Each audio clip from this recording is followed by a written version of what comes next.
Hello! আজকে আমি share করছি what I it in a day. তো সকালবেলা উঠেই আমি চলে গেছিলাম চা খেতে।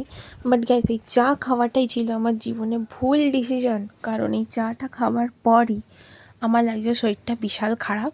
তাই জন্য একটু দুধ আর একটু বর্নভিটা খেয়েছি। এমনিও আমি রোজ সকালবেলা ডায়েটের খাবার খাই, রুটি আমাকে খেতে হয়। বাট আজকে একদম গরমে কিচ্ছু ইচ্ছা করছিল না, তাই খালি এটাই খেয়েছি। তারপর আবার গরমে আমাকে বেরোতে হয়েছে, দেখছি চোখ মুখ কালো হয়ে গেছে। তাই জন্য এই গরমে জিৎ আমাকে একটা ছোটো ফুটি খাওয়ালো। তাও ছোটো খেয়েছি, বড় খেলাম না, বেশি সুগার থাকে ওটাতে। তারপর দুপুরে খেয়েছি হচ্ছে ভাত, শাক ভাজা, আর ছিল একটা লেবু, আর ছিল আমাদের মাছের ঝোল।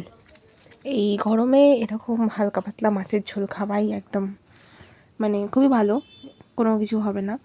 আর জিম থেকে আসার পর খেয়েছি কিছু আলমন্ডস, আর ব্যাস এইটুকুনি কাটলো আজকের দিনটা।